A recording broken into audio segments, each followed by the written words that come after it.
What's up? What's up? What's up? More fallout from the halftime show from last night. And when you sit down and you think about this stuff, right? You're pulling up, man. Come on in. Ah.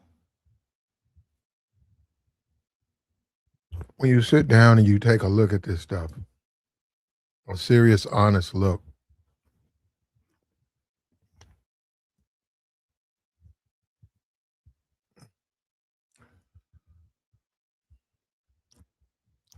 when you take a real serious, honest look at this stuff, what are they? I mean, what's the whole point? You want me? You want me to be white? Is that what this comes down to? Don't listen to Bad Bunny. Don't listen to Jayz. Don't. You want me to listen to Kid Rock? What's your ideal of American? So if you want me to be a black man that's trying his best to be white? Because that's what it seems like when you say all of this stuff. Because you're criticizing me almost because I ain't trying to be white. That's what it sounds like. The criticism is always something associated with being racist, and I'm supposed to agree with you.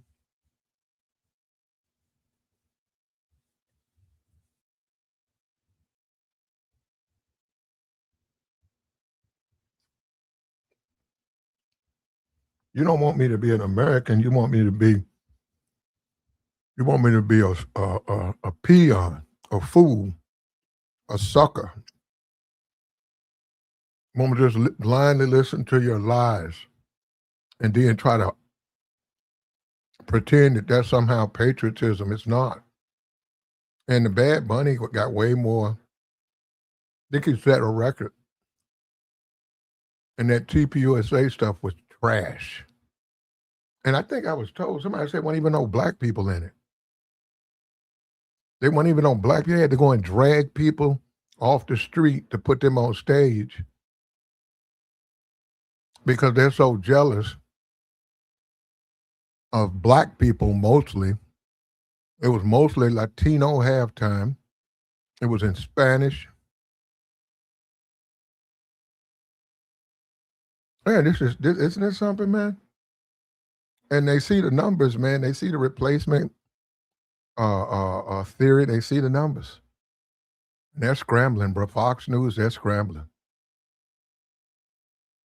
And see what's happened. Nick Fuentes spoke on it. Nobody listens to their paid tokens anymore. They used to be able to establish something, but now they got the paid so-called, these idiots. And they're not even good at doing that. They want to be white. They're failing at that.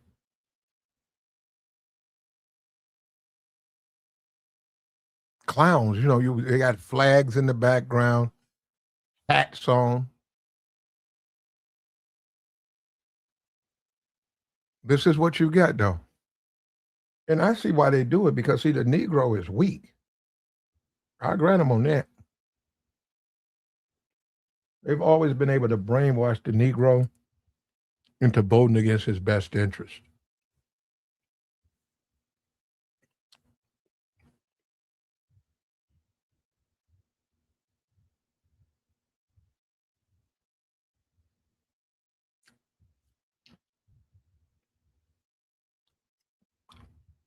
Telling the Negro he don't need no rights.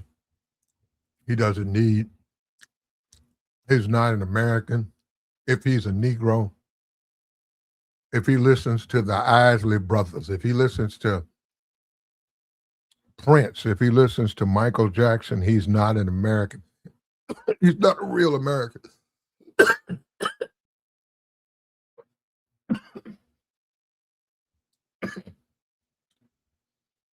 He's not a real American.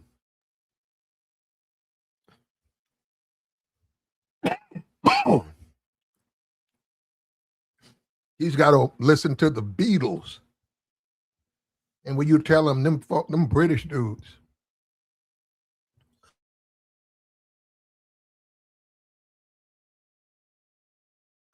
when you tell them British dudes, you see how stupid they are.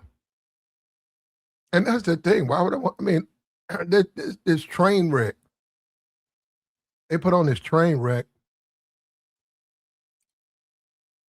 and this Badbunny thing set record numbers.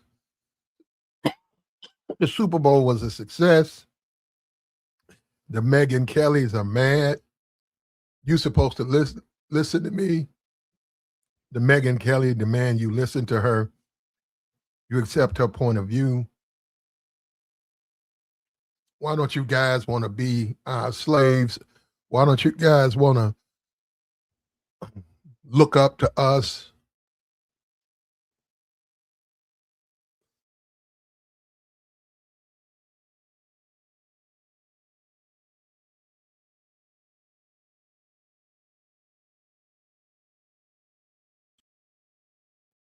Why don't you guys do what we tell you to do? Hate the Obamas, love the Trumps. Why? Because we told you to. And DEI, a plane crash, even though there's no proof, turns out was the 3 pilots were white guys. And don't look for this and shut up and listen to some young boy. What's wrong with these Negroes? What's wrong with these Negroes? They take a look at them and say, they're exercising their freedom. They're not trying to be like us. What's something going on? And that's what you see. And that's what got Megyn Kelly in a twist. Now, she went on Piers Morgan. And we're going to take a look at that. And she went on this long rant of just nonsense. And she thinks because she's white, she can somehow determine who's American and who's not. Here we go. Here we go. Watch the...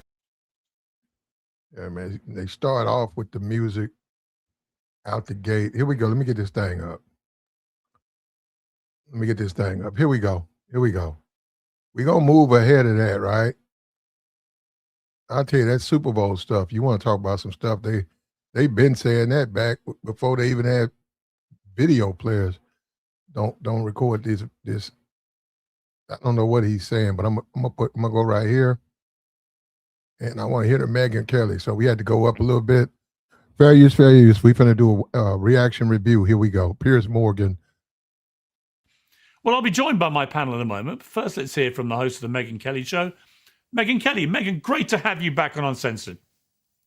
Great to see you back, sort of on your feet and looking so well, Piers. Do you know what? I took my first steps. I felt like Neil Armstrong today. I was walking along my high street with 2 crutches, 24 days after face planting, and it felt like a moment. I was like out of the house, suddenly breathing fresh air again. The whole thing has reminded me that in the end, if you don't have good health, you're screwed.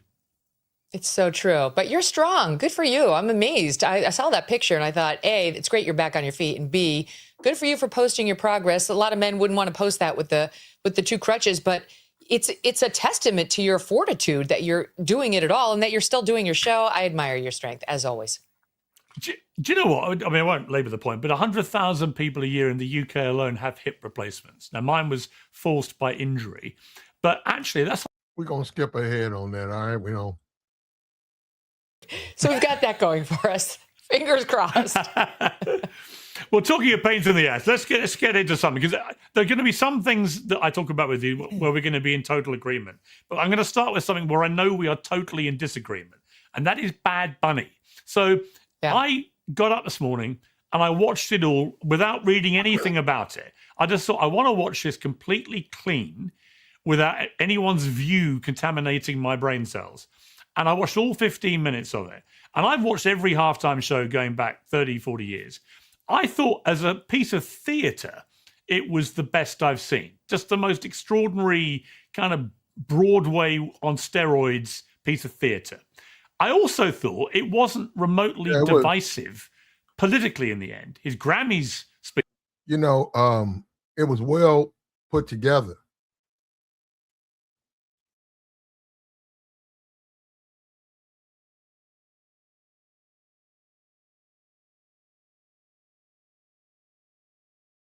It was well put together.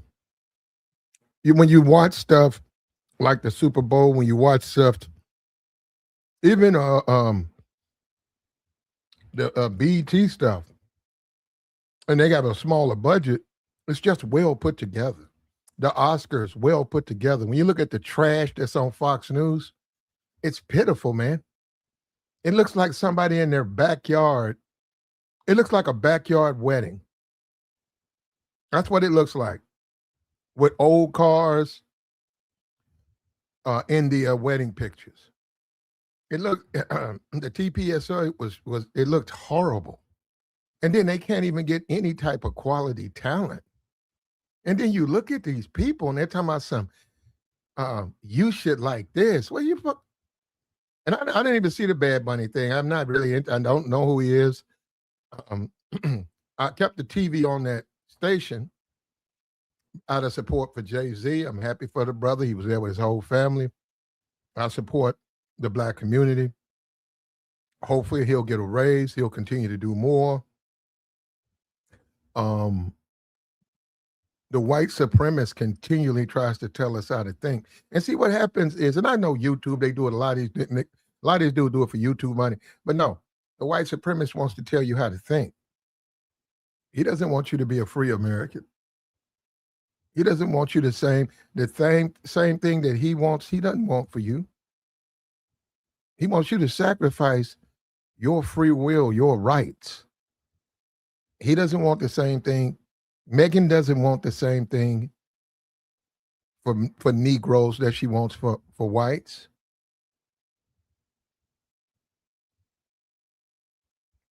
That's why they call people socialists. They don't even know what a socialist is. And as the guy said a couple of times over, he said, go and look at all these countries that Trump wants to only bring in white immigrants. They're all socialist countries.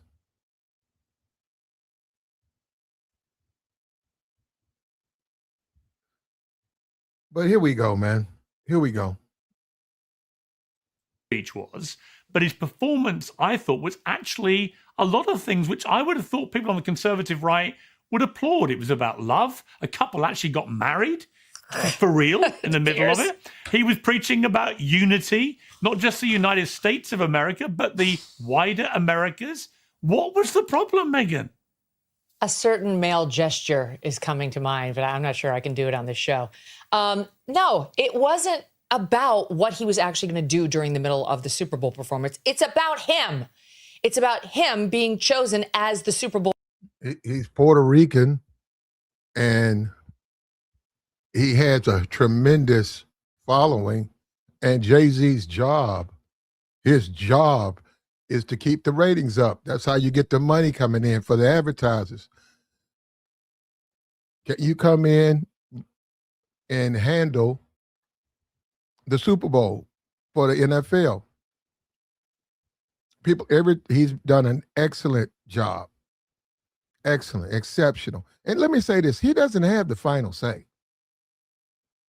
It's a collection of people. It's not just him. But for what they're trying to do, they look at him as he understands entertainment. He understands what's going on. He just he has a better feel than those guys. And so far it's been successful for those guys. And he doesn't defer to someone like Megyn Kelly. What does she know? Who is she to even begin to try to talk about entertainers or entertainment? But she's white, and she's going to tell you, she's going to use her whiteness to try to tell you if she doesn't co-sign what you do, you're not American.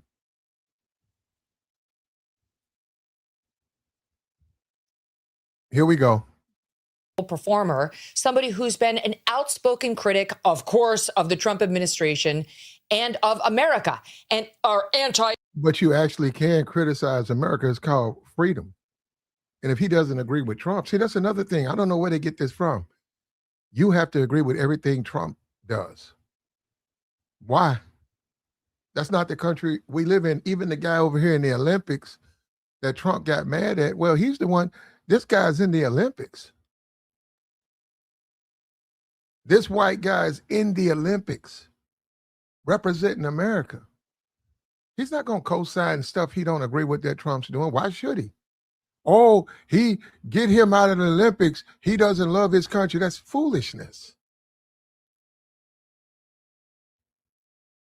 That's foolishness. But this is the brainwashing. Once again, this is the brainwashing that they do. This is how they brainwash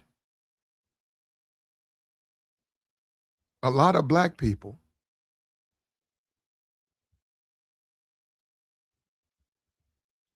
Immigrant policies. This is long before the current controversy over ICE. He doesn't want illegals deported from this country. Well, too bad, because the majority of Americans do want that and are not shy about pushing for it. And that's why President Trump got elected. So he and his little buddies over at Green Day never miss a chance to bash the United States of America. He got selected because Jayz, for some reason, has got the choice over who performs at our Super Bowl, who's another problem. Don't even get me started on his friendship with Jeffrey Epstein. Why is he choosing who's appropriate for American children to watch during our seminal sporting event? And I'm sorry, Piers, but to get up there and perform the whole show in Spanish is a middle finger to the rest of America.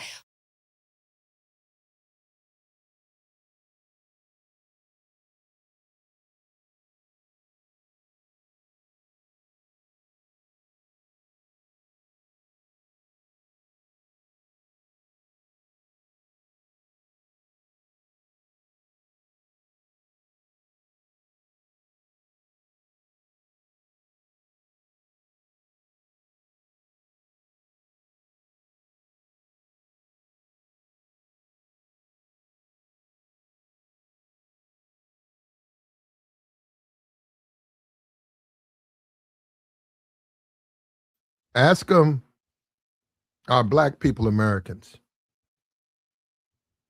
Ask them that. Ask her that. Hey, Megyn, what about black people? Are they Americans? You know, and Malcolm talked about this. This is the Negro. This is the way the Negro is configured.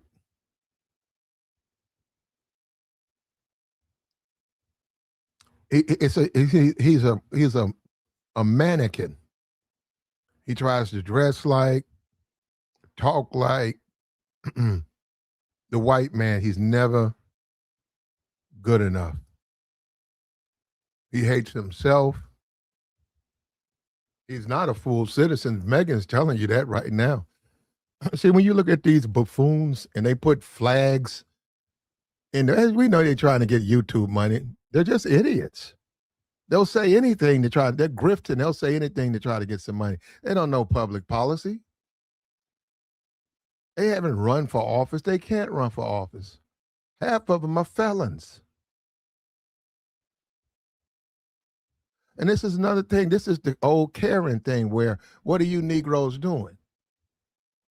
Bunch of Negroes in the park, bunch of blacks in the park, having fun. This is old Karen stopping the car, want to know what Negroes are doing.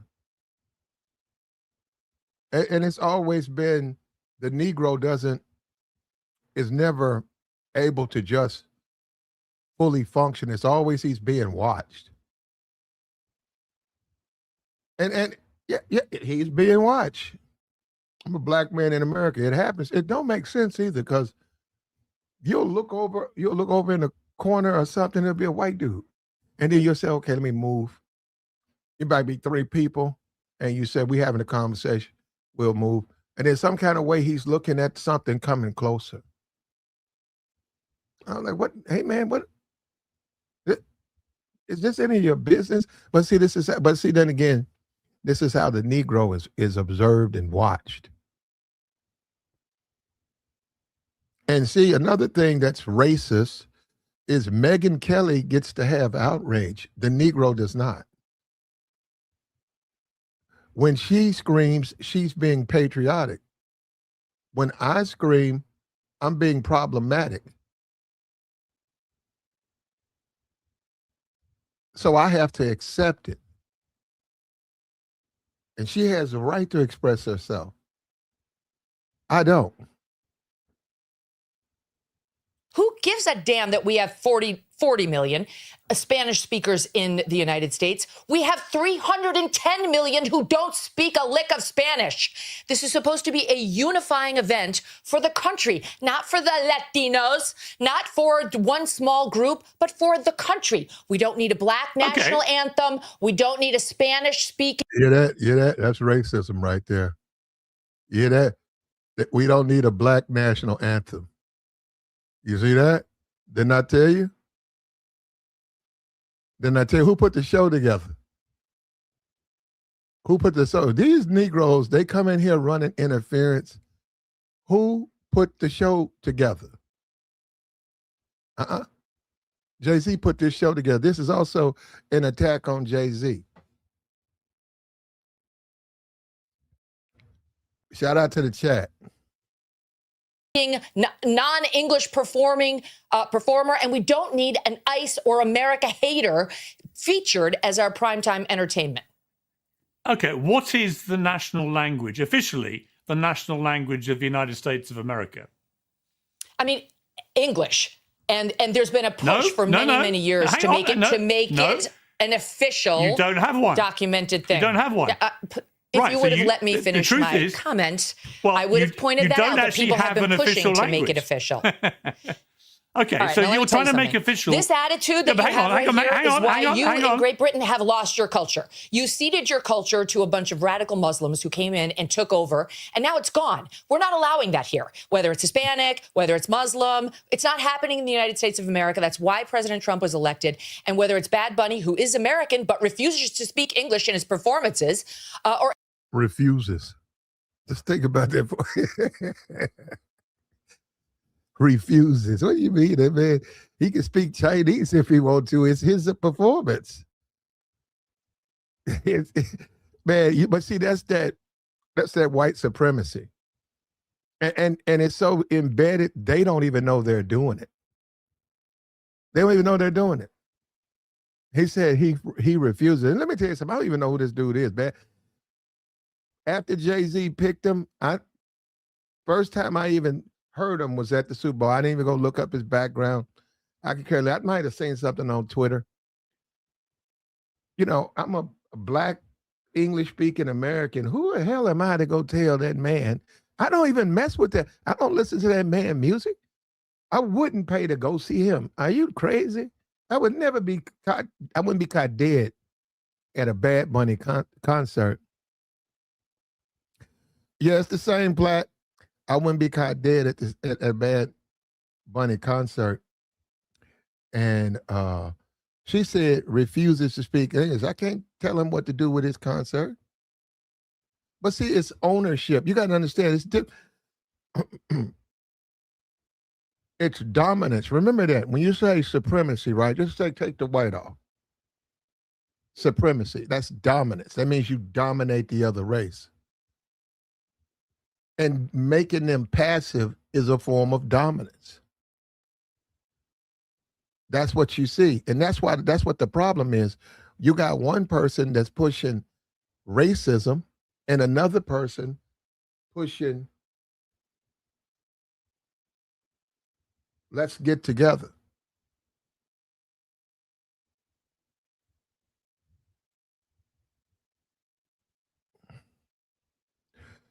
Another person is pushing, saying, hey, let's stay separate. Let's separate each other.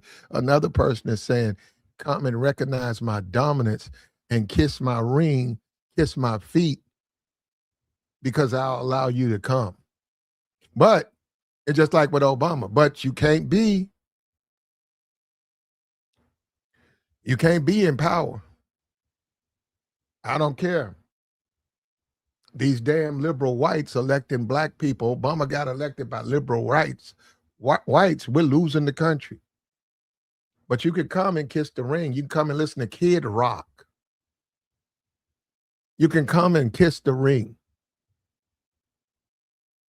Ain't that something, Brad? That's pure racism. And since Trump, they're not even trying to hide it now. Anybody else, we have to keep the Super Bowl, which is a quintessential American event. Football, that kind of football, is ours. They call it American football. And the halftime show and everything around it needs to stay quintessentially American. It's not yours. Yours is that TPUSA halftime event. That's yours. Football is clearly the people who own it and run it. It's their show. They want him there. They don't care what. They don't care about you throwing your opposing event. They didn't care, and they still had better numbers. And think about that. They had better numbers with a Spanish-speaking performer. What fit are you gonna have when he puts Chris Brown up there?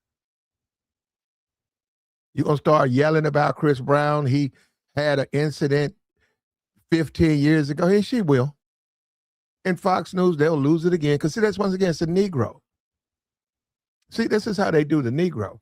And I hope Jayz, you should dub Chris Brown and then bring up, what about Donald Trump? Does he have a clean record with women? Are you even criticizing the damn president? You talking about a singer who did something, 15 years ago? The numbers are coming, brother. Not Spanish, not Muslim, not anything other than good old-fashioned American apple pie. There should be a meatloaf, maybe some fried chicken. That is most ridiculous, a meatloaf for a football game, for the Super Bowl. So she knows what every American eats on Super Sunday. She knows what they all eat. That's ridiculous, bro. And the stuff is getting out of control now, man. It's just, it's bananas. A meatloaf. And these are the same people who don't want to give out food stamps or welfare. That's Megyn Kelly. They're not for that. They're not for Head Start. They're not for helping the poor and the hungry. They're not for that. Yet she's saying that what should be on the table for a Super Bowl. Now, all of a sudden, they care about the poor, when normally they pride themselves in not caring. And this is ridiculous, man. Let me just say, I'm a black man, but white America, y'all got to do better. Y'all got to do better. You got to do better than Kid Rock. You got to do better than Kid Rock. Come on, Kid Rock ain't going to bring a whole lot of fans or Americans to your position. And they did a Charlie Kirk memorial. How do you think a black person feels about that? That's pure racism. To put up a bunch of photos and talk about how great this man who hated black people, that's nothing but racism. And an English-speaking performer. That's what the Super Bowl should be. Okay, two things.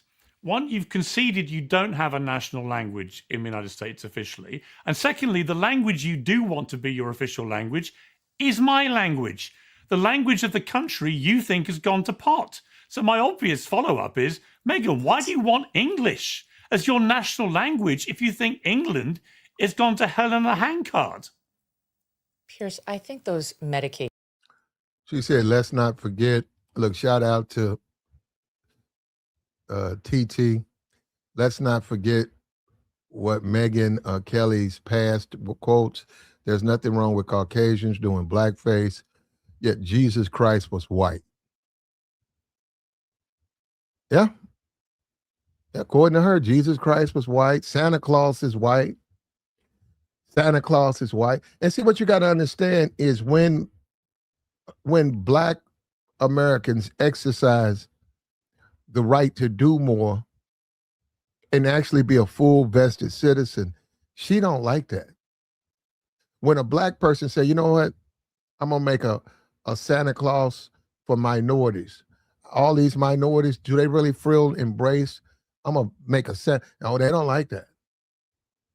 They don't like that. See, you have to share the racism. But you gotta be on the bottom. And that's this whole Obama thing, right? And I know whatever you call Obama, whatever, that's fine. But that's the whole Obama thing. They said, listen, this man became president. We've lost our way.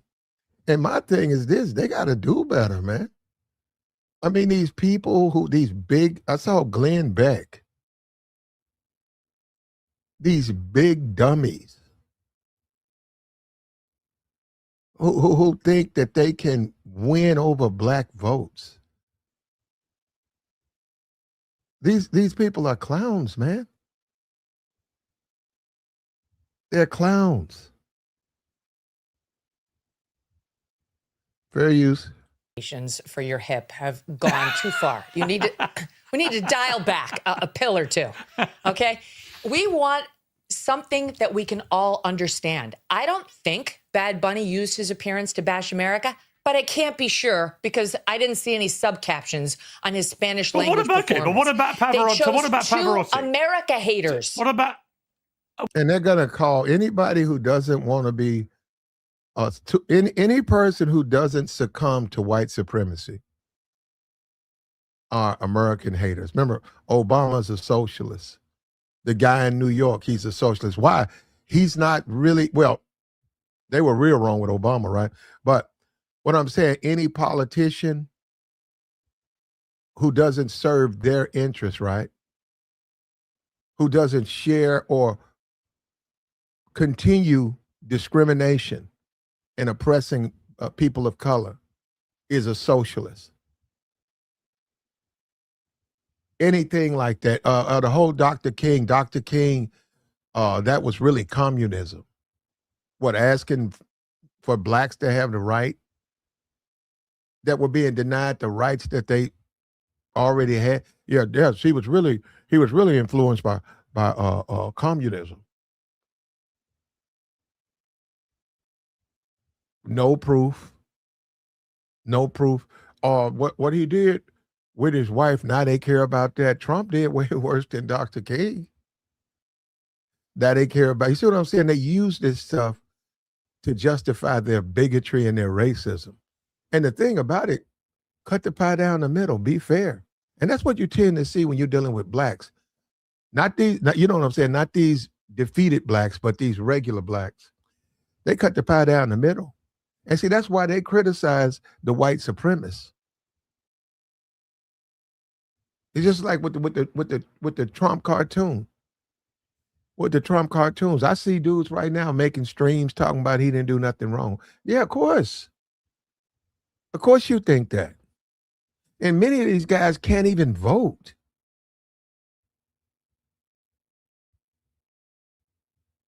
What about Pavarotti, who Donald Trump in 2016 in particular would use at every campaign rally? He's used it at the RNC, right, as a triumphant, tub-thumping anthem.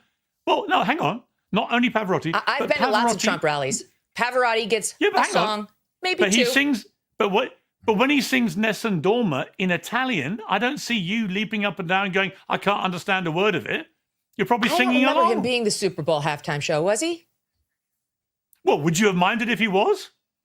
Yes, I would have, because we feature English-speaking performers at the quintessentially American event of the Super Bowl. We do Michael Jackson. We do Whitney Houston.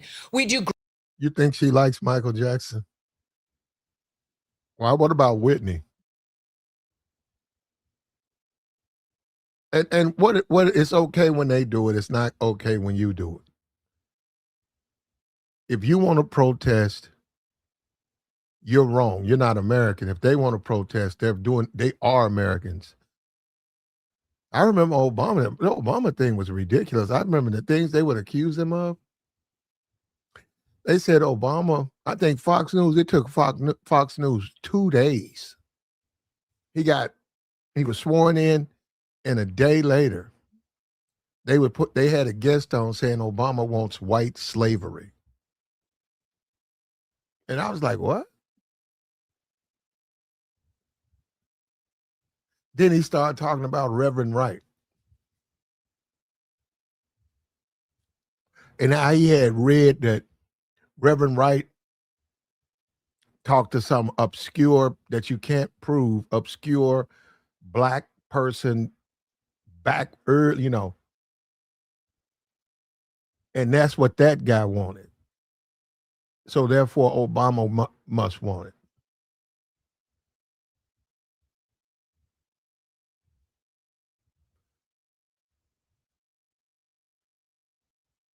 She's trying to prove, she likes black. Well, I mean, if she likes black people, she shouldn't care about the Super Bowl. And she brought up the black national anthem. Why does she care? And when you look at Colin Kaepernick, when he didn't like the national anthem, they thought it was the end of the world.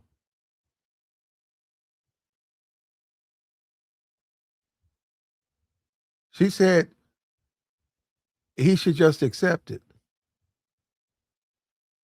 Well, why can't she just accept? You see what I'm saying? You see the hypocrisy? You see the hypocrisy? So anytime the black person and Malcolm X said, when the black man lays on his back, he said, this is the hypocrisy of America. When the black man lays on his back, he's wrong. Lays on his front, he's wrong. He lays on his side, he's wrong. They said, so the black man, they said, you go look at all of these black people, they're like pretzels, twisted all around trying to seek approval. And see, that's what they want. That's when they got you. Because they don't believe that. They don't believe you're a patriot or nothing like that. You can put on 2 MAGA hats, do something wrong. You're gonna get treated just like anybody else. What do they call a black man with 2 MAGA hats on? A nigger. Great bands that love America, like American rap. That's a different situation. This guy who can't stand the country comes out and starts speaking in Spanish, and I'm sure the people in South Florida, they didn't like Kendrick Lamar. That last year's Super Bowl that Trump went to, they didn't like Kendrick there. And Trump watched it. Hey, Trump watched all of the black people dancing. Trump watched that. And they didn't like that. And it's about losing control, man. And it's always been about controlling the Negro. It's always been about that. The Negro's not supposed to be on top. He's not supposed. When you look at Jayz, they don't like Jayz because he won't kiss the ring. They don't like his kids. They don't like Jay. They don't like them kids. They don't like his wife. Now, that's a whole different story, huh, with the country music stuff. That's a whole different story, right? I mean, that's her business, but I don't think she should be singing country music. I don't think she's country music. You know why I can say that? See, this is what? Because I'm fair. And I've seen these people on YouTube trying to tout her and stuff. And I watched her endorse Kamala Harris. Ain't that something, these Negroes, bro? These Negroes. She endorsed Kamala Harris, right? And she came out there with Kelly Rowland. And yeah, I mean, she felt those were the best people for her issues. Jay-Z stayed out of it. Jay-Z's a very successful man. Remember, he didn't go to college. I don't even know if Jay-Z graduated high school. And he's past that. He's over $1 billion. And he probably makes $100, $200 million a year. They put the Christmas Day Netflix, they got paid, man. They got paid. See, when you listen to Megyn Kelly, it's sad because to a certain degree, her whiteness, her superiority it's drying up. She's not carrying any type of reverence where people recognize, okay, this is somebody who's speaking in importance. They would rather listen to a Spanish-speaking Badbunny from Puerto Rico than Megyn Kelly, then Sean Hannity, then Donald Trump. And the way the president goes, it's you respect the office. So I grant Donald Trump, he is the president. I grant you that. But this is pitiful, man, because now there was a time when Megyn Kelly's, they had power. The power, they're slowly losing power now.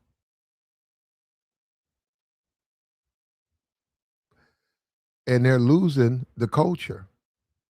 They're losing the American culture. They're losing it.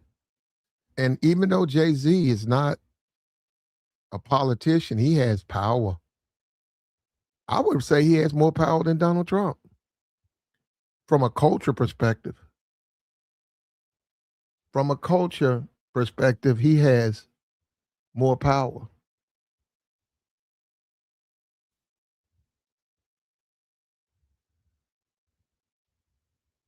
Like the stream, brother. Okay, dude said he don't like Jayz either. Okay, you don't have to, bro. And see, that's the thing. When someone like a Jayz, when they see someone like that and he's very influential and they can't control him, they get mad. Then they just start making up lies. They just start making up stuff. Just lies to try to undermine him. He's not even an elected official.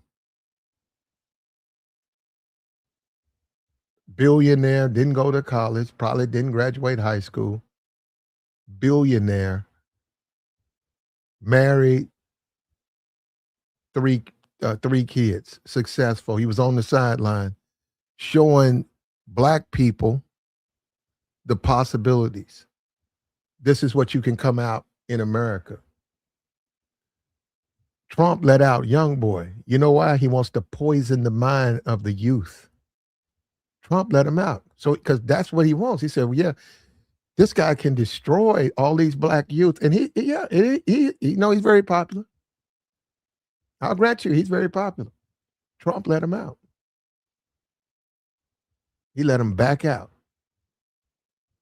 When you look at the Jayz, America doesn't want Black people to see that. They don't want to see that. They want to see a Black man married, children, healthy, enjoying the American dream. They want you to go and look at Kid Rock.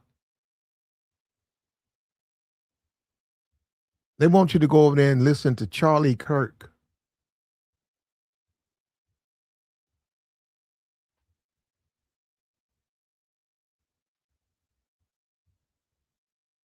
Like the stream, brother. He said Kamala Harris had Cardi B at her event. Okay, she had Beyonce.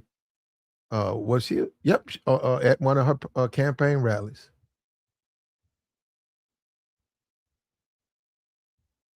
Like the stream, brother.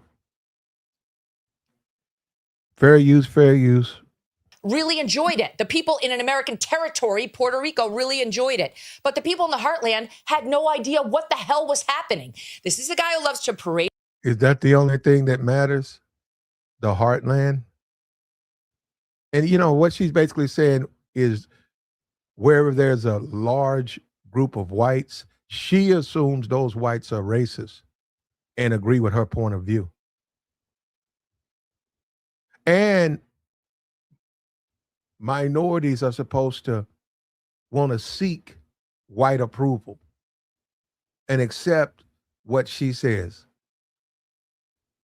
And Jayz got more power than her.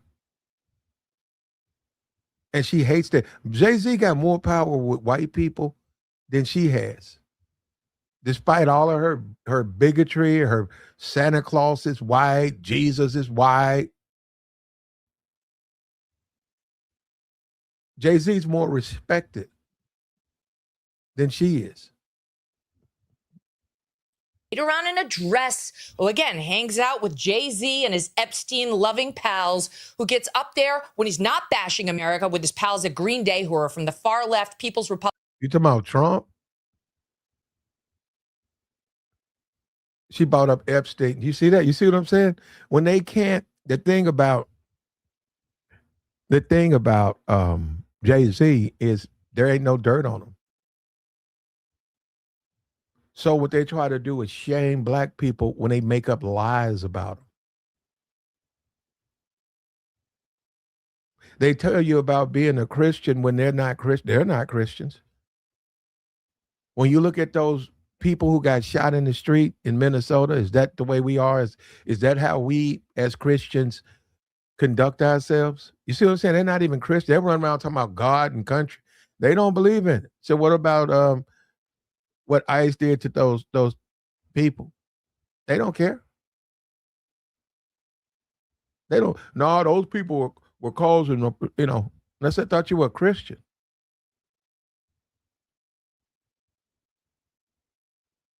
It's all manipulation, man. And they're losing.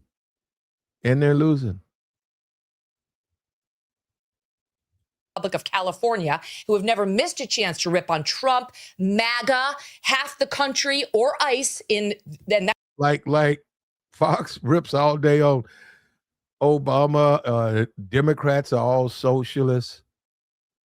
What's wrong? That's his opinion. He doesn't owe Trump loyalty. Maybe he disagrees with things Trump's doing. That doesn't even make sense. The stuff she's saying don't even make sense. That's something they share with Badbunny. That's not representative of what the Heartland wants to see. And the Heartland always gets the middle finger from people like Jay-Z, like Roger Goodell, who should know better, but he's a panderer who runs the NFL. Why should he know better? So he should pander to whites. You see what I'm saying? He should know better. Why? Because he's white? When has Jay-Z thrown a middle finger at middle America? I don't even get that. You see what I'm saying? It's all lies. Then it just becomes lies. Jay-Z, I don't even know if Jay-Z tours, but he's done tours all across America. He's been overseas. He's been in places and Jay-Z has a tremendous white following. What's that song? That dude, he took it. I don't know what happened to that dude. What do you say? That dude passed away. I don't know what you expect from me. Doom, doom, doom, doom, doom, doom, doom. They were selling out concerts everywhere on that.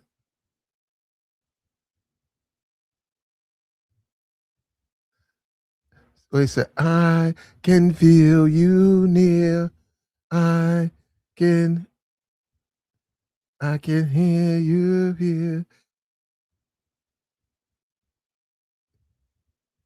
Anyhow, yeah, I had even forgot about that, man. She'll never get those people, man. She'll never get the people who follow Jay-Z. They're not racist, man. They don't believe in just being racist. And when you saw Jay-Z, you saw Jay-Z on the sideline living the American dream. And there's 4, 5, 6, maybe 5 kids, white, black, whatever, who saw that.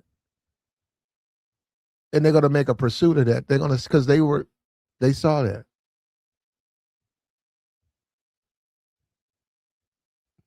And the white supremacists losing control now.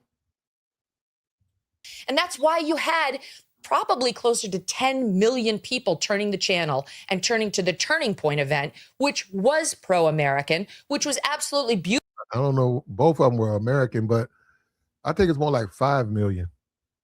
And I think Badbunny set a Super Bowl record of viewership. Beautiful, which had several references to God and faith and this country, which had a tribute to Charlie Kirk at the end. These are the same people who have no problem with the ICE agents taking the lives. The one woman was in her car turning away, and this dude he unloaded a clip in this dude. And then you have the nerve to talk about, okay, go and look at the TPUSA and you can see some God. You can see God. Ain't no God over there. People who think like that don't know God. Satan is over there. Satan is over there. You could just want to walk up and take somebody's life and not care. You want to walk over there and take someone's life and without any concern. I'm sorry, Ramil. Ramil, I don't know what you be. I don't know what.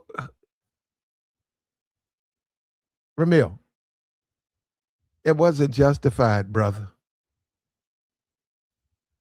And if you're a man, if you're a Christian man, come on, man. Are you serious, man? All right, are you joking? Okay, I thought so, man.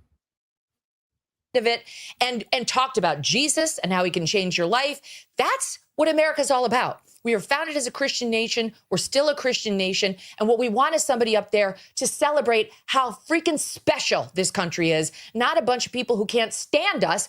And over what? Over our desire to get illegal immigrants who are raping and molesting our children out of our country. That's all ICE is doing. Okay. Okay, we gotta watch him because he'll drop a commercial in a minute. Hold up. Okay. Yeah, he went to break when she started saying. I don't blame him. I wish you would have went to the break a little bit earlier, brother. I wish people would practice what they preach, man. That sounds good, but that's not what's happening. You don't walk around talking about you believe in Jesus and you got Trump. He got the Obamas on monkeys. You don't walk around saying you believe in Jesus and you're talking about let's do a memorial for Charlie Kirk. You don't walk around saying you believe in Jesus and you got Kid Rock in the Kid Rock. You don't walk around saying you believe in Jesus with what's going on, man. And the country's not founding fathers were not Christians. That's not true. Go look it up. See, they like to just make up stuff.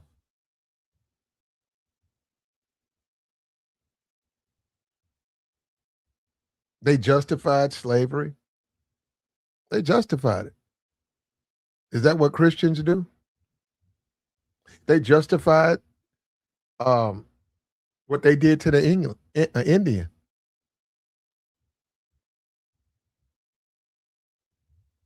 They justified it. The Trail of Tears, they justified that. The plantations, the Indians, they couldn't go hunt. And that's the whole thing. Those guys said, hey, listen, bringing us food, putting us on a reservation, that's not my culture. That's not how we live. We're hunters. We have to have these open plains. We're hunting. They killed the buffalo. They started selling the buffalo. And, and it's the thing, the Fox News and all of these little racist little organizations, you can't have a legitimate fact, historical assessment of America. They won't let you. You can't even talk about Black history. They said because they've changed that into the Negroes trying to shame white folks. Well, what about what happened? Well, we can't talk about it because you're trying to shame. Who's trying to shame what? These things happen.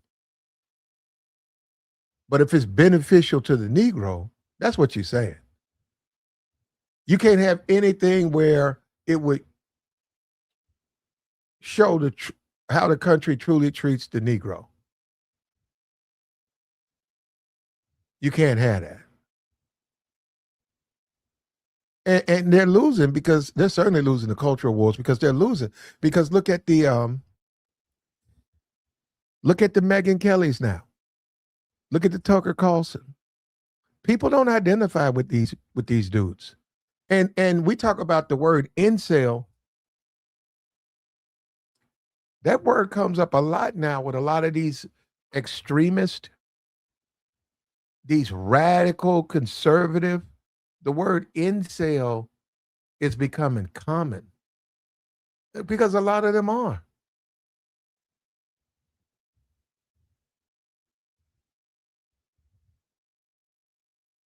Everything comes with a 100-night sleep trial and a 10-year warranty. So start the new year with real. Oh, hold on, let me go ahead. Hold up, here we go. He had to talk to her. Hold up, he had to stop talk to her. Watch your potty mouth there, Megyn. Okay. .com, code PEERS, and if you get a post-purchase survey, mention you heard about Cozy Earth right here. Let me present a different view of Bad Bunny, which is he's the son of a truck driver and a teacher, born in Puerto Rico. He's an American, born there, naturalized American. He is the most successful artist in the world. He's the most streamed artist globally on Spotify for 4 consecutive years, nearly 20 billion downloads in 2025 alone. He has sold 123 million equivalent album sales. He's won Grammys. He's won everything. He is a fantastically successful American story, isn't he? And isn't the fact that he ends up performing at the halftime show exactly the kind of journey that America was founded on, which is a guy who comes from very little, born in America, who actually makes it to the biggest pinnacle because he is, right? I mean, look, I love Kid Rock, okay? And she's in no position to determine who's an American. She's not. She's not. Hey, the dude's from Puerto Rico. He's the most successful entertainer. He only wants to perform in Spanish. You know what that says to me? I'm not. I don't even know who he is. I wouldn't go to his event. That's what that says to me. I don't sit around and try to tell him what he should do. I don't sit up there and say, well, you need to do what I tell you to do because you're Puerto Rican and I'm white. And I got a right to tell you what to do because I'm more of American because I'm white. Because that's all she's doing, man. Isn't that the whole what Tariq Nasheed with the I'm white and I say so? So if you Bad Bunny and you're successful, you're not as good as her because she's white and she says so. And she said something about meatloaf. You say, who says she's not white? Meatloaf? Meatloaf. Man, I'm gonna be on some real shit. I don't know. I don't know everybody's household. I think maybe twice. Maybe twice. Twice I had some meatloaf. Meatloaf is when you go to them little gas station, the little gas station place, and it's got the gas station place.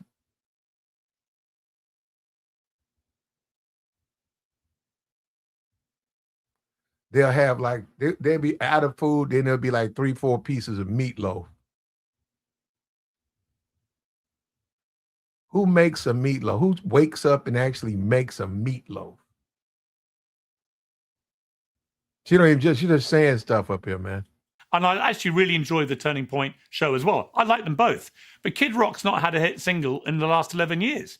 This guy is right now the hottest star in the world, and he should be on the halftime show. I can't think of a compelling reason why divisive. not. Because he's too divisive, Piers. I'm giving you the reason. Maybe because you're not an... Okay, and Charlie Kirk's not divisive. What about Charlie Kirk? You see what I'm saying? They're hypocrites right in front of you. Right in front of you. He's divisive. Well, what about Charlie Kirk? You don't think Charlie Kirk, you don't think the stuff he was saying about blacks was inappropriate?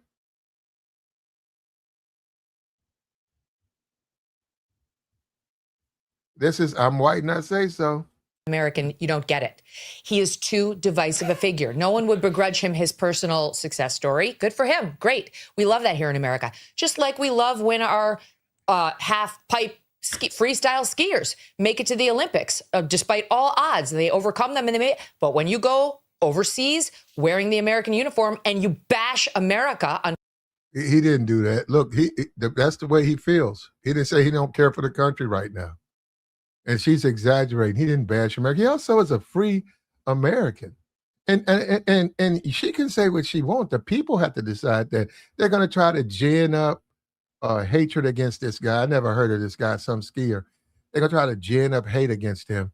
He didn't say anything. He don't agree with that. So it's almost like trying to, like peer pressure, trying to force you to co-sign racism and hatred. And if you don't do it, then you don't love America. Foreign soil, when you're wearing our stars and stripes, we get very upset here in America. Well, you get upset. I don't have no problem with it. I could care less. I tell them that. I say, you Gucci over here, bro. You Gucci.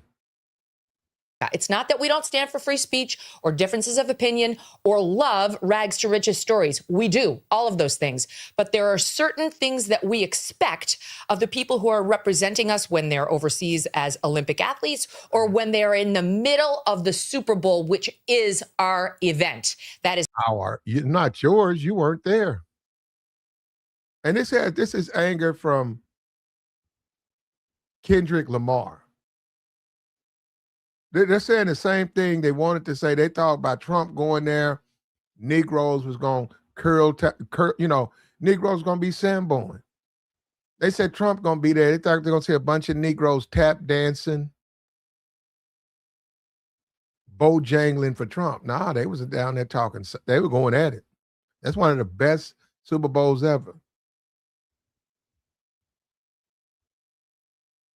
a heartland event that gets usually man, but lots of women too, on their feet, feeling patriotic year after year. It's one of the reasons why we love it. And the last thing we want is someone who's a harsh partisan who we know can't stand the country. And you're wrong. He wasn't totally patriotic at that event. He ended it by saying, God bless America, and then listed all the countries in all of the Americas, which is not how we here in the United States view the USA. We actually do believe in American exceptionalism, and we believe we actually do have a higher claim to morality than some of the countries.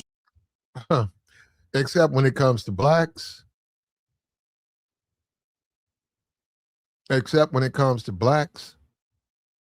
She's always talking down on Michelle Obama. She's always talking down on Barack. Just got through talking down on Jayz, except when it comes to blacks.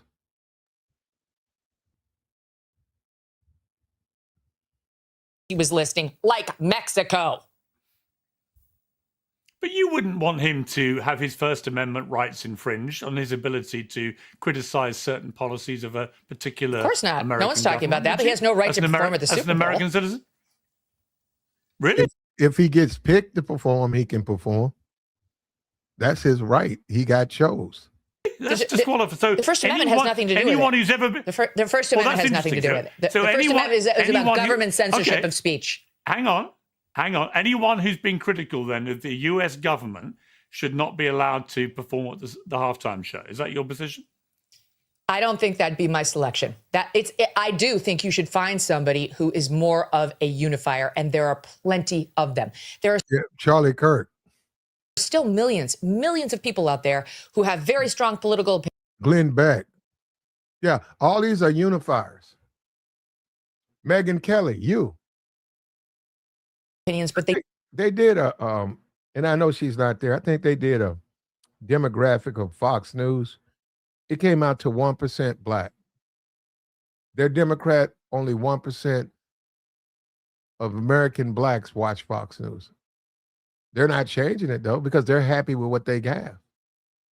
don't voice them publicly because they realize they're in a line of work where that could be alienating to their customer base. The same is true for these performers. And if you want to be super outspoken, if you want to be a Jane Fonda, then go for it. But don't expect yourself to be placed in the middle of what's supposed to be a nonpartisan event and be a so-called unifier. We put up with this year. It's not partisan. The Super Bowl is entertainment. Nothing about that is partisan. Nothing. There was no political leaning whatsoever at the Super Bowl.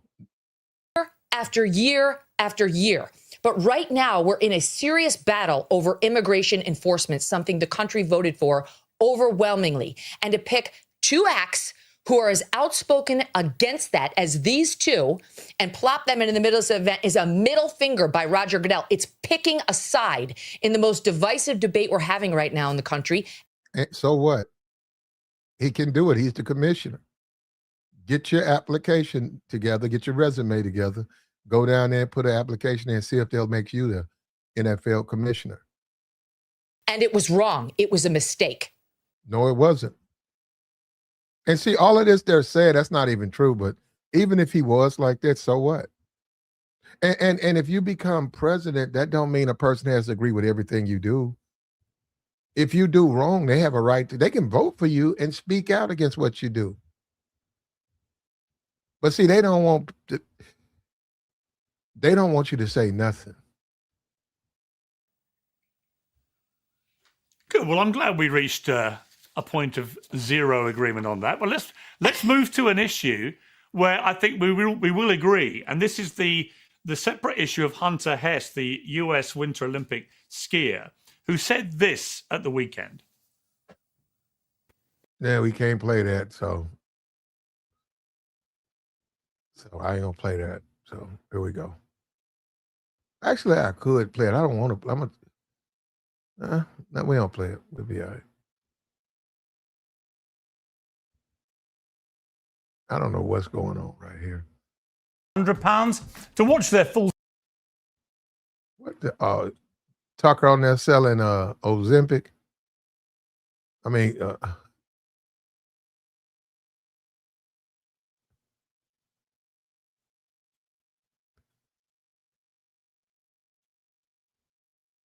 Nothing. It's a lie. She's, first of all, trying to glom onto what's happening in the trans community, which the LGB people have broken up with, but she hasn't gotten the memo because there's complete parity. yeah, we don't have any interest in that. Let me go. Because we're going to go forward real quick. I don't know what that is. You know what? We don't care about that. So we're going to get in here. Here we go. On camera. I believe we did land on the moon. I believe the Saudis were behind 9/11. I believe that Lee Harvey Oswald killed JFK. That's something my detractors want to say about me because they don't think I'm critical enough of Candace Owens. That's really what it's about. But let me tell you why Kara Swisher actually doesn't like me. Because Kara Swisher is embarrassed. Just bringing up my name triggers her because we used to be friends and I was going to go on her podcast and I was booked for, I think, a Tuesday. And the previous Friday, my sister, who was only 58 years old, died.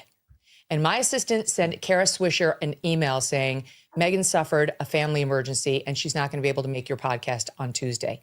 And Kara Swisher responded by mocking me, saying she didn't believe that I had a family emergency and she thought I was too afraid to go on her podcast because I'd been in the news as being. Okay, let me keep going. Right, here we go. For coming on Uncensored and giving me such a fantastic interview. Lots of love. Well, joining me now is the host of the Daily Wire's Michael Knowles Show, Michael Knowles, Jack Posobiec, the senior editor at Human Events, who opened the alternative halftime show with Kid Rock, Glenn Greenwald, the host of System Update, and Mark Lamont Hill, host of Bet News. Panel, thank you for waiting patiently. Megyn had a lot to get off steam there. Let me start with you, Michael Knowles.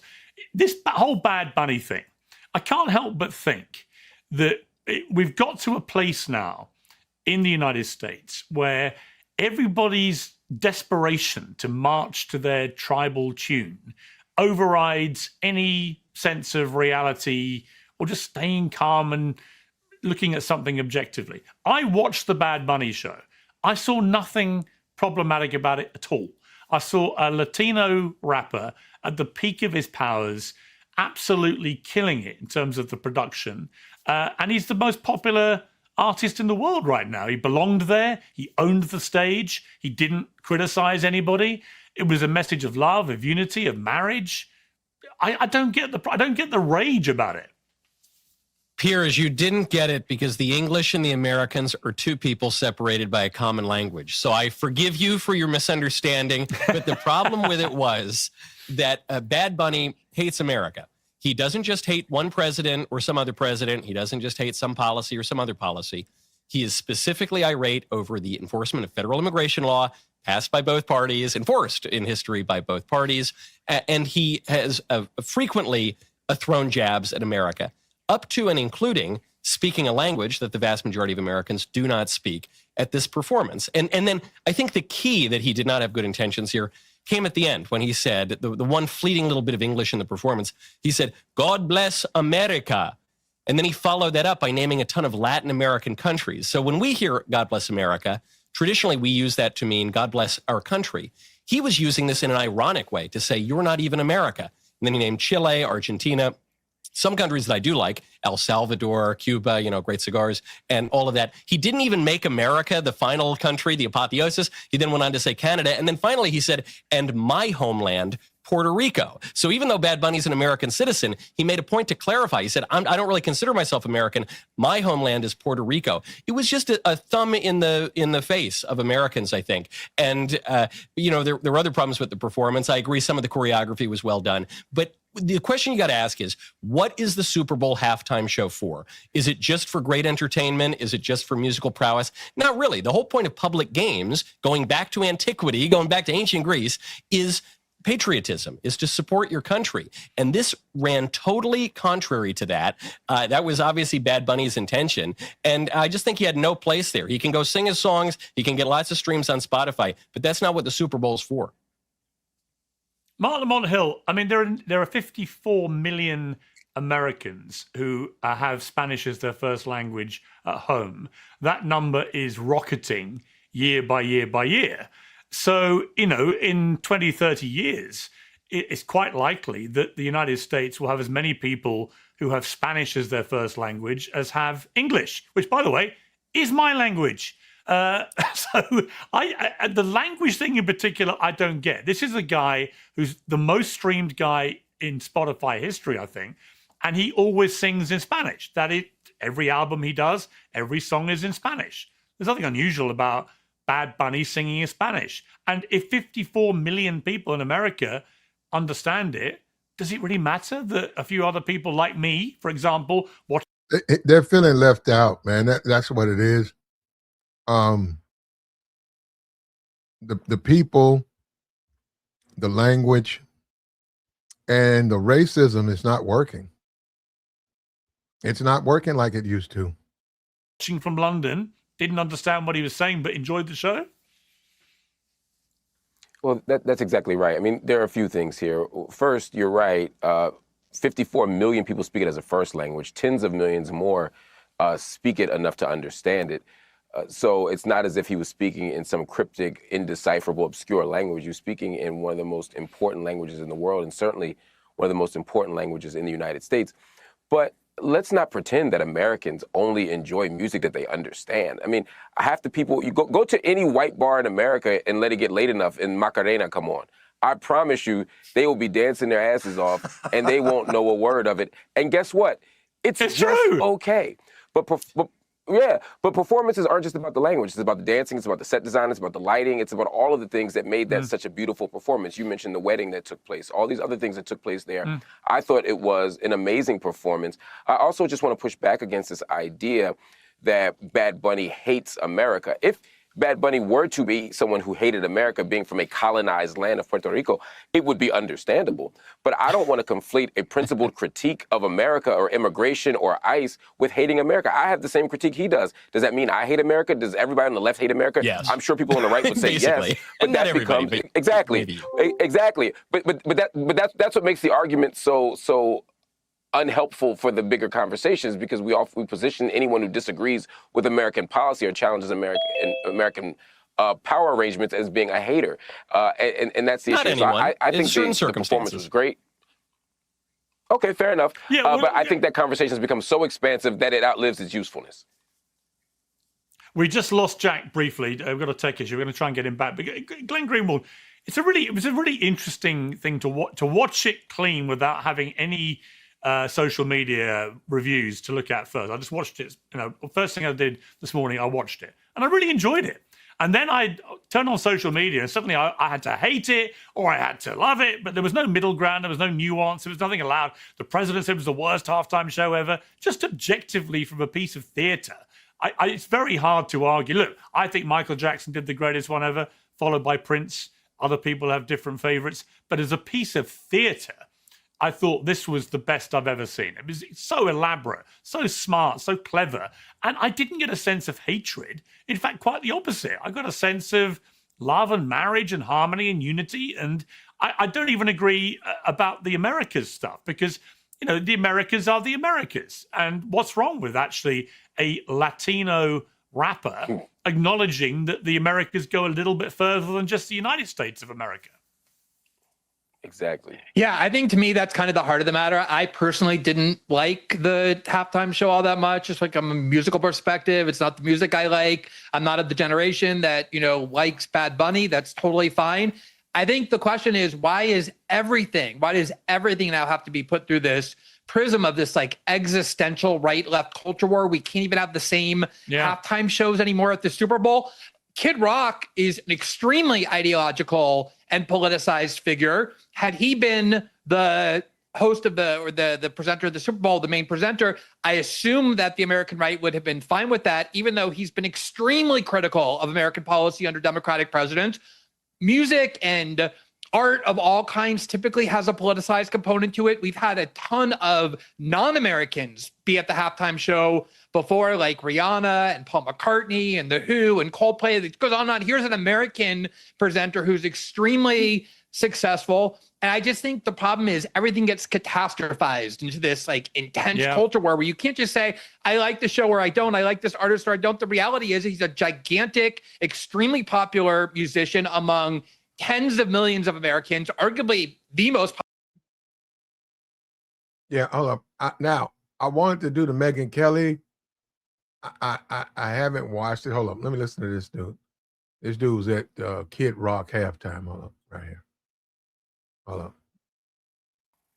But why can't we just enjoy both? Why does it have to be politicized, or as Glenn put it, catastrophized, where everyone races to be kind of virulent, when actually, what's there to be virulent about? I mean, if Bad Bunny had turned all political during the performance, I'd agree with you. It would have been inappropriate. Well, he was politicizing it before. That he was the one who politicized it in the first place. This isn't even the first time that Bad Bunny has played a Super Bowl.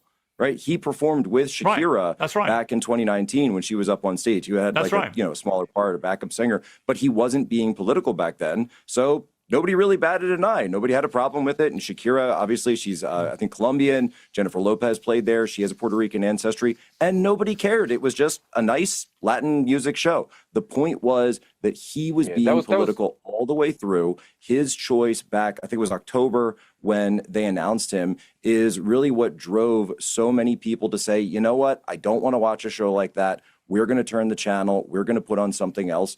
And we were able to really step up and meet that demand for something that's just pro-America, is in English, celebrates the country, and by the way, reaches out to a group of people that have been overlooked for decades by the NFL. Yeah, so Michael Knowles, to be clear, hang on one second. I just want to go to Michael. I made this point to Megyn Kelly earlier, is in a way, he's the perfect American story. He was born in Puerto Rico, part of the United States. His dad was a truck driver. His mum was a teacher. He wasn't born with any money or any privilege. He worked his way to the top. He worked hard. He got a break. He took it. And he's become the biggest star in the world. I mean, if you look at just his downloads on Spotify, he's number one. He's the guy. And therefore, he's earned his ticket to the Super Bowl. And frankly, if the criteria for Super Bowl performance is you can't be critical of any administration, then you're going to rule out almost everybody. You know, most of these celebrities, for better or worse, at some stage criticize a president or a presidency, and it depends whether they're from the right or left, which one they do. But, you know, if we're going to be honest about this, I don't think that can be a criteria for deselection. Nobody wants them politicizing the actual performance. But if we're going to say, look, you can't be critical or politically active at all, and otherwise you can't perform, who's going to be left? Well, I agree with you, Piers, that Bad Bunny has benefited greatly from America. The problem is he constantly shows ingratitude, including during the performance. The very fact that he made this little joke at the end, he said, God bless America, but I'm actually going to name all these Latin American countries, and I'll throw America in there somewhere toward the end, but I'm going to claim Puerto Rico as my homeland, not America, even though I'm an American citizen. That is an expression of the kind of ingratitude that we were expecting from Bad Bunny. The fact that if we were supposed to have this great unifying performance, the fact that he sang exclusively in a language that most Americans and certainly most Super Bowl viewers don't speak is offensive. That demonstrates an ingratitude toward the country. And even if he were talented and skilled, and I'm not saying that he is, I find his music awful, I'm totally with Glenn there. Even if he were talented and skilled, the Super Bowl halftime show is not some purely meritocratic event. We do it for a reason, and we do the Super Bowl for a reason. I don't know where they're getting this stuff. They don't even watch the Super Bowl. They watch the Kid Rock halftime show. And they're right. Once again, more hypocrisy. Kid Rock is very political. But see, it's not about the politics. It's about, especially the Negro, it's about telling the Negro how to think. That's what this stuff's about. Another rant. Don't like Obama because we don't like Obama. Don't like Jay-Z because we don't like Jay-Z. Like Kid Rock because we like Kid Rock. Hey, Negro, you need to be like us. Isn't that something? They said you can, if you want to be black, be black. If you want to be Asian, be Asian. If you want to be Spanish, be Spanish.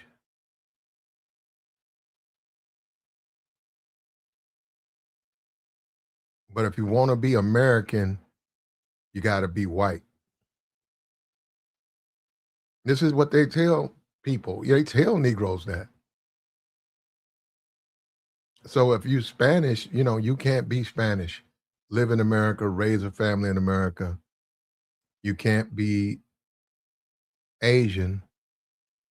You can't be black. Live in America, raise a family in America. If you want to be American, you got to be white. And that's what she said. And let me just tell you something. This is old conversation. This is things I've heard all my life. And I'm just looking at it and I'm listening to what she's saying.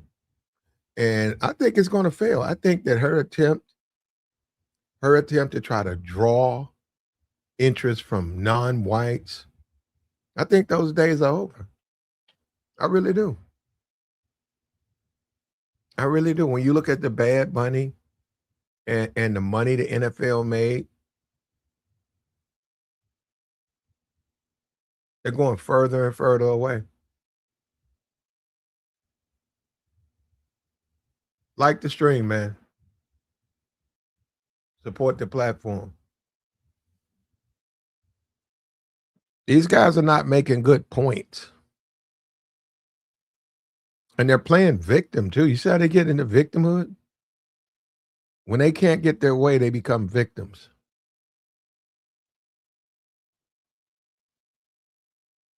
And this is America's, not the whole hemisphere. A lot of the hemisphere like soccer. This is America, USA, baby. This is our main sporting event of the year. It's a celebration of America. The purpose of it is for patriotism. It would be nice if the audience were able to understand the music, and it would be nice if the performer didn't constantly express antipathy for the country that I think you're right has been very good to him. I just don't think he's been very good for the country. Did you understand the music? Donald, you speak Spanish? Hang on. I'm curious. I'm just asking. No, I want to ask Michael a follow-up, which is this. So when Donald Trump... Can you just answer that yes or no? What was the question? Hang on. Well, Do you speak Spanish? Did you understand the music? No, I have Italian, a touch of French, and Latin, but unfortunately, Bad Bunny doesn't sing in any of my preferred languages. Esperanto would have been better. Okay, but I only asked because you criticize his talent as a. Go ahead. Well, I'll come back to it. Well, I can understand percussion and rhythm, and he just criticized the Super Bowl, and he didn't understand him, and he's too stupid to see the conflict in that. Mark called him out and said, "Hey, do you even speak Spanish? But you're talking about what he says." But this is what and you know what, man? It's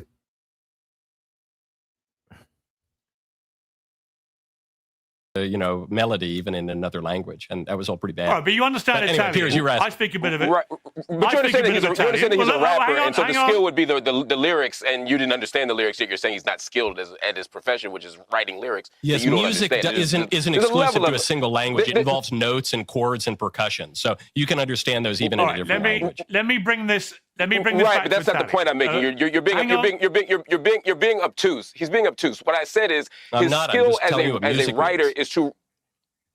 I understand what music means, but what we're talking about was his writing. You said his skill, his express skill is writing music. It's lyrics, and you're saying you didn't understand the lyrics. You're doubting his skill. You inserted that because you tried to make a point that I refuted. No, what I'm saying is, I'm telling you what his professed skill is, what his articulated skill is. I thought he was a dancer and a singer and a pop star. Because you're not you're trying to narrow it to try to save your point. Right. Look. No, I'm not doing that. I'm trying to make a point that you're not listening to. All right, Mark. Look, let's just agree. Whether you like him or not, he's obviously a brilliant singer-songwriter, or he wouldn't be the most streamed, downloaded guy in the world. The point I would make to you, Mike. He's saying he's not a great songwriter. That's the point I'm making. Well, hang on. Please let me ask a question, which is again a question I put to Megyn Kelly. Donald Trump in 2016 on the campaign trail played Nessun Dorma by Luciano Pavarotti at every single one of his rallies. He's played it at the RNC, right? And it's all in Italian. I didn't see anybody leaping up and down saying, well, we can't understand it, therefore it's an insult to all Republicans. What's the difference? Well, I think there is a difference between whatever Bad Bunny does and a 100-year-old beautiful Italian opera by Puccini. But even putting that aside, President Trump plays Nessun Dorma at the end, a beloved song in America. Well, the difference is one is a much higher form of art and a much more beautiful song that is much more widely appreciated in America for 100 years. And that's the point I'm making. Even beyond that, though, this is an important clarification. President Trump plays this beloved song in a foreign language once at his campaign events. The rest of the events are in English. I've been to some of them. And so had Bad Bunny done one number in Spanish or something, I don't think anybody would really be complaining about that. The fact that his entire performance at the apotheosis of American sporting events excludes English, which is the language of the United States, tells you that he was making a political point. Lady Gaga sang her song in English.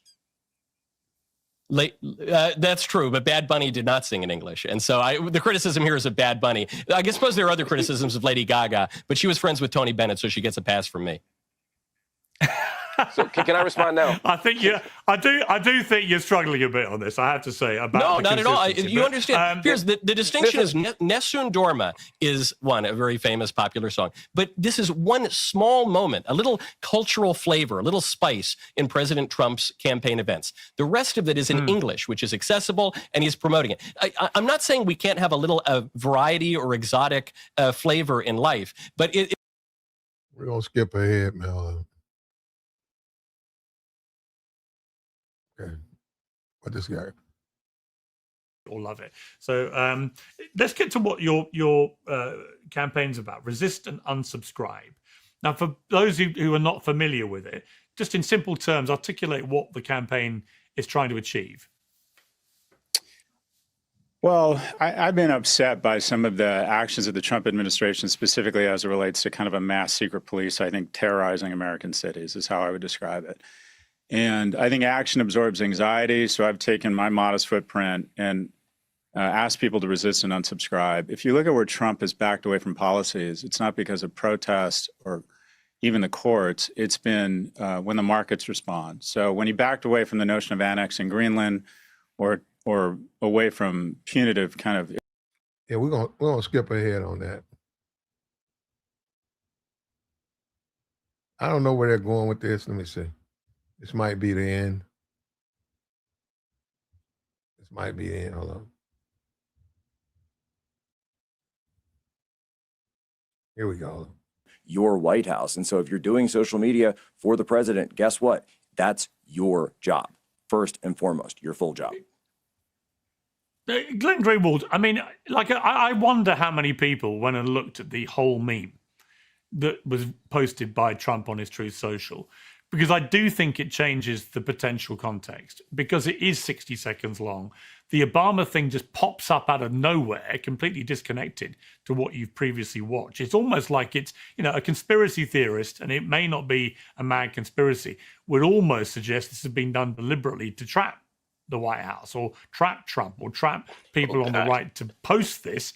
Well, it could be. I've seen that positive, and it's not a mad idea. You put something right at the end of something they all love to look at, which is the earlier part of the meme absolutely is into the MAGA playbook about how awful Biden was. And then at the end, you put something in there very quickly, which is incredibly racist and offensive, and you hope people don't notice, which it looks to me like they didn't. Do you believe, Glenn, that Donald Trump saw that bit of the meme, saw the Obamas as apes in a jungle, and still posted it himself? I honestly don't. And the reason why I don't is because Donald Trump has been in public life for 10 years. He's obviously made a lot of statements that have been controversial, polarizing. Lots of people found offensive. Lots of people found racist. But this is a level of sort of bluntness and overtness, just like, hey, I'm going to post a video that shows the Obamas as apes. That just seems unlikely to me to have appealed to Trump as something that he ought to post. There have been people who have isolated this video and seem to have demonstrated that it comes as kind of a continuation of the video into a next video, that it wasn't even part of the original video. And the fact that Trump took it down, that the White House took it down, is the kind of expression of regret that you rarely see from Trump, I think, indicating that this is a line that he would not typically have crossed if it had been something that he had actually seen and had registered. I absolutely believe it's something that he just didn't end up seeing, despite the change in explanations. The one thing I want to quickly add, though, is I do think that there has been a lot of kind of increased transgression when it comes to overtly racial themes in our discourse, in large part because there's been a lot of censorship, a lot of suppression, and that creates a backlash where people say, no, I'm going to prove that I can talk about this. And then the other thing is there have been kinds of racist discourse from the other direction that are completely acceptable. There was a video circulating of a Democratic state legislator saying, we minorities all have the same oppressor. These are white people. We have to make sure we unify and take over the country and render white people a minority. And when you start to kind of ratify or endorse that type of racial discourse in one direction, I think the reaction is obviously going to be where if that kind of racial discourse is allowed, we're not going to care so much about racist discourse from another group. And that's a big part of the dynamic here. Yeah, I mean, Michael Knowles, just finally on this, I mean, I did see some people arguing, I thought there was a merit to that argument, that people on the left think nothing of portraying Donald Trump as Adolf Hitler, who murdered 12 million people, including 6 million Jews in the Holocaust. I've seen loads of memes of Trump as Hitler and Nazis and so on. And, I'm not comparing Nazism with racism, but they're both very, very, very offensive. And I have never seen the level of outrage about comparing Trump to Hitler that I've seen having the Obamas as apes, which is clearly a racist trope. I don't think Trump saw it, but I do think it would have served him in good stead to have actually just said, you know what, this was done completely inadvertently. I didn't see it, the end of this, and I'm very sorry for the completely understandable outrage it caused. It was totally unintentional. It would go so far if Trump just occasionally did that. If he just accepted he screwed up, but he'll never give an inch. And it's because he says the other side don't. But I just wish sometimes, as someone who's known him a long time, come on, Donald, you can do it. Just say you screwed up and you're sorry. Well, deleting the post, I think it wasn't giving an inch, but it was giving half an inch. And the fact that everyone on this panel basically agrees that Trump probably didn't see this, he probably didn't actually post this himself, I think tells you there's a reasonable degree of consensus on this issue. obviously the separate video with Obama as the monkeys, that was a part of a separate meme that came after, which is something we haven't talked about, and it's worth pointing out. I actually, not only did I go watch the first video that Trump posted, which has nothing to do, it was clearly some kind of autoplay afterward, but I went to see the one that it referenced. And if you watch that whole video, yes, it's got all these Democrats of all racial backgrounds as various animals. But then I thought, okay, well, it's still kind of bad if only the black people are portrayed as monkeys, right? Even if you have other Democrats in there. But I looked, and it's not true. Actually, Joe Biden is portrayed as a monkey as well, and Hakeem Jeffries is portrayed as not a monkey. And look, man, the meme was racist, bro. This is more, I'm white and I say so. The meme was racist, brother. The meme was racist. And this whole Super Bowl thing, this is racism.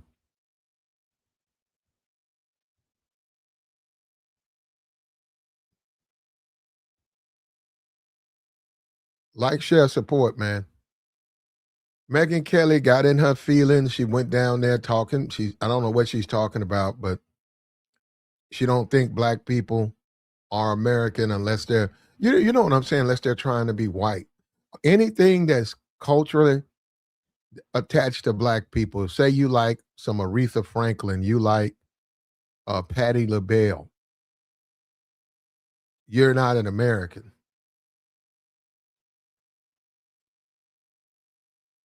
You know, it's the whole Jackson 5, the Osmond family. You know, you got to like the Osmond family.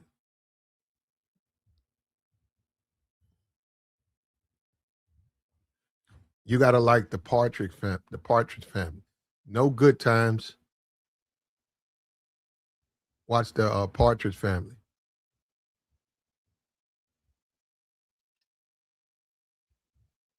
It's the world we live in, man.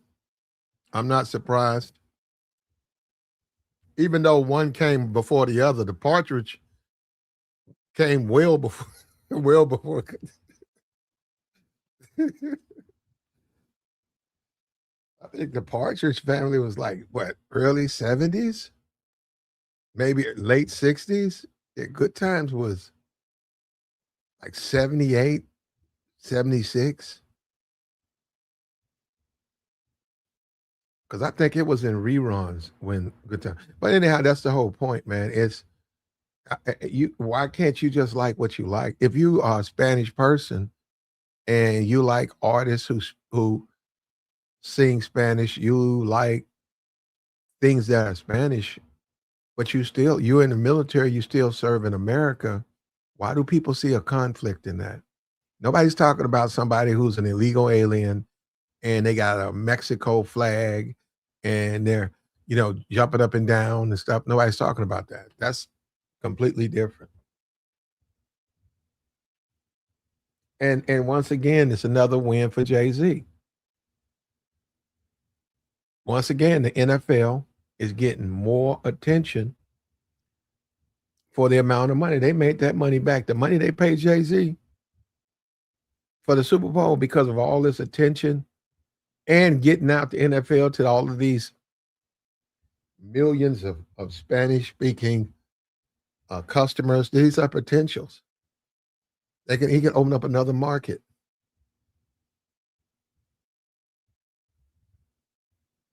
And it's such a hypocrisy, man. It's like they don't want black people to be capitalists.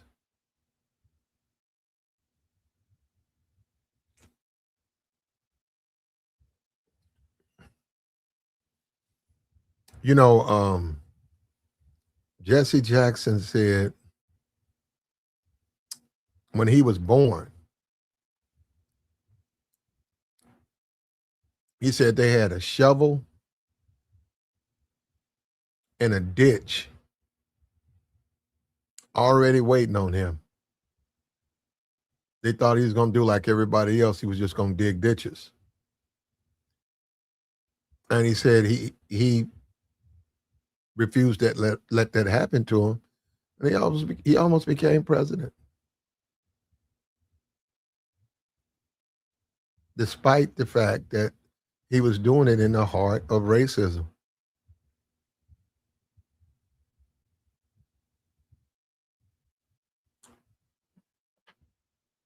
the whole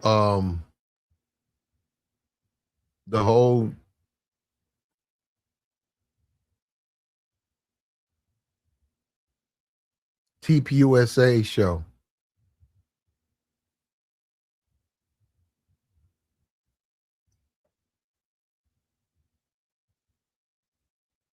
You know, that's there your racism go right there.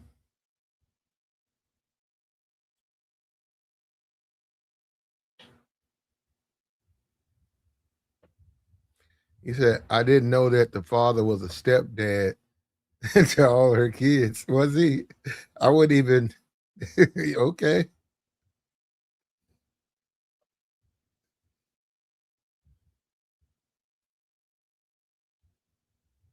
It's a different world now, man. They had a did you see the commercial? I had the sound down. They had a commercial with the guy from Fresh Prince was in it. Whitney from Different World was in it. Uh, they had a bunch of old child actors, but the sound was down, so I don't know what they were talking about.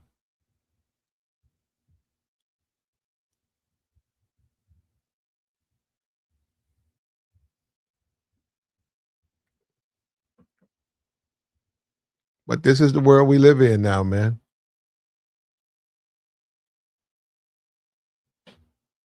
They're losing the culture war. The Megyn Kellys, they're losing now. The Jayz, they're telling these people they want to tell Obama how to think. When you saw when Nicki Minaj got on stage with Trump, it was him bragging because he's saying I can tell her what to do. She gonna co-sign anything I say. That's a victory. That's a victory. The Negro is slowly losing his culture.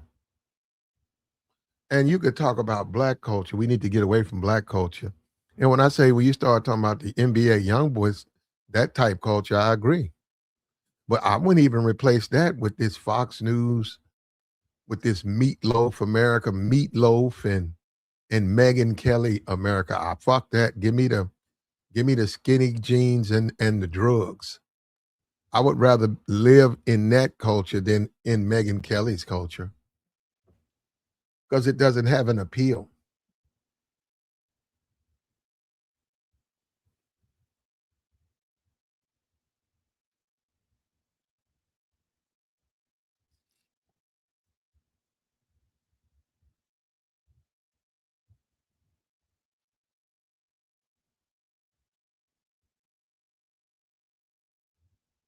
You're not an American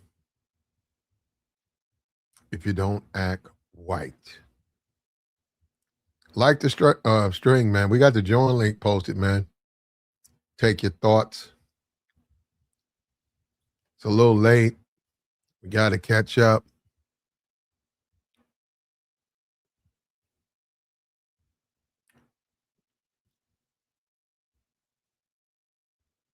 So I'd rather live in Megyn's culture. At least I can take them to court. I have no idea what that means, bro.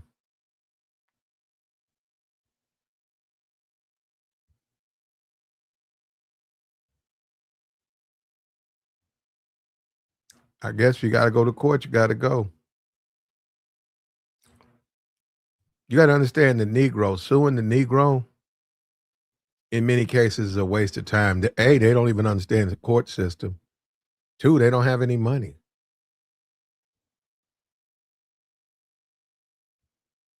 When you sue someone and they understand the court system, they do respond to a suit.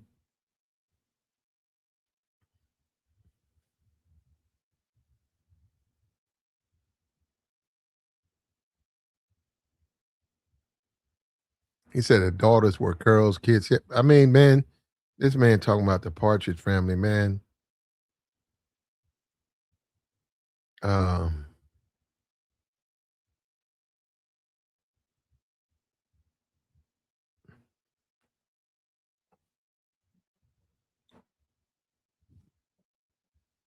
It was a different world back then, though, man. See, if she's talking about America from that perspective,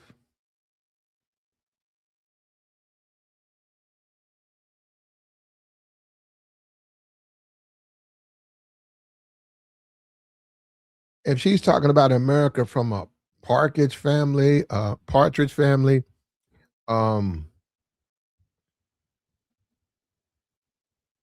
the Norman Lear, his TV shows,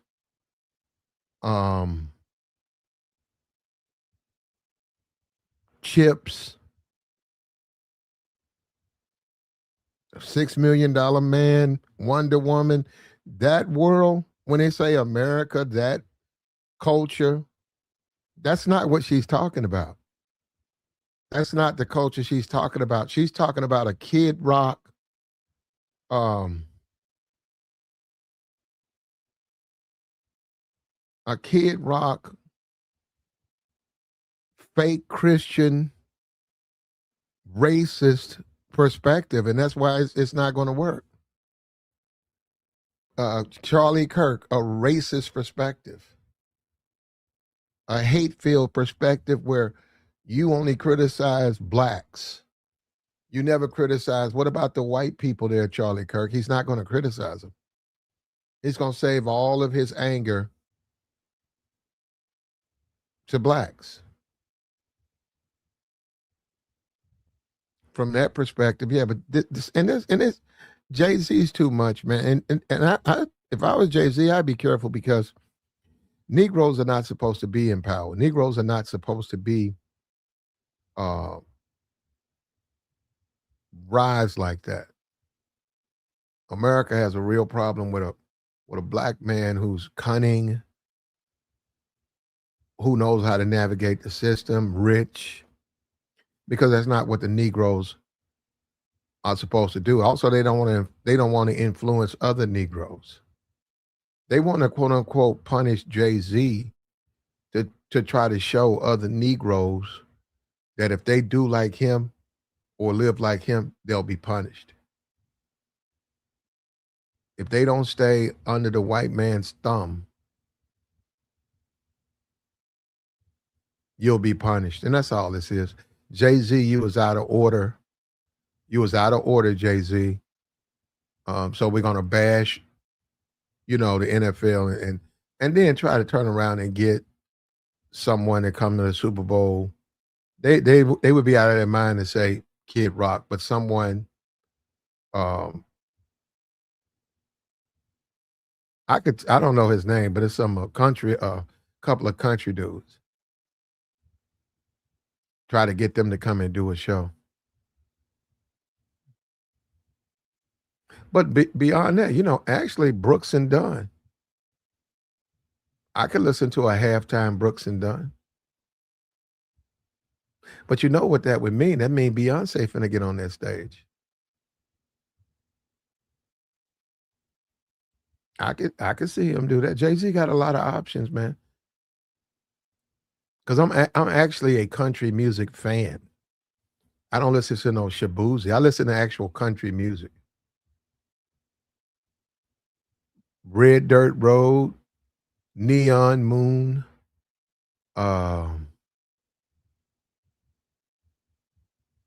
Whiskey and Women. I'm a Brooks and Dunn fan. I can see him do a Super Bowl. They're legends.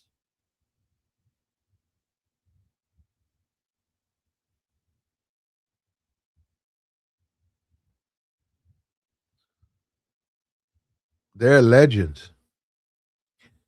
Yeah, if you say so, he won a Grammy. Okay, I don't Shabuzi. I don't keep up with him.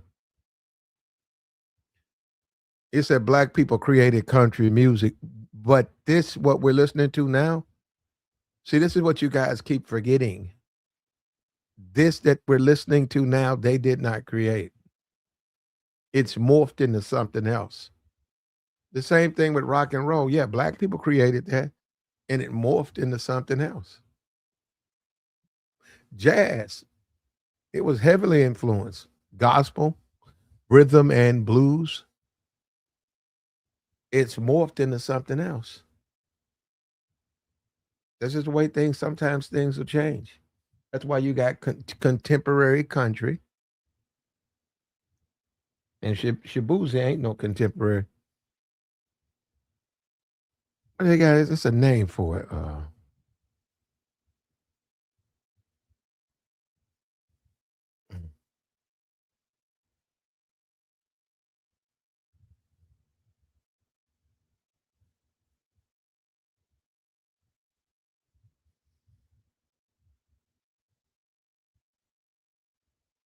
Okay, the Irish created St. Patrick's Day. Okay. Hootie and the Blowfish. That's pop music. Just pop. Hootie and the Blowfish is just pop. That's just pop music. It ain't no rhythm and blues.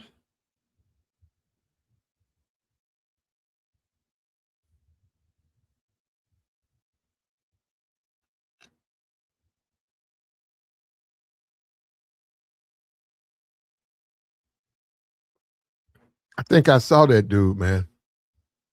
I think I was Darius Rucker. I think I saw that dude. I was going to a basketball game and I looked over and he was at a bus stop. I think he had a show. He was trying to get to his show. I could have swore it was him. I don't know. It looked like him. And, you know, he ain't really been doing a whole lot.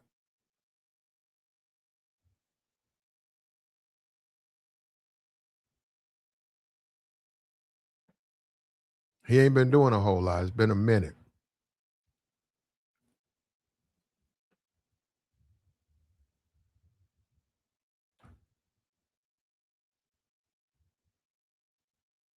Like the stream, brother.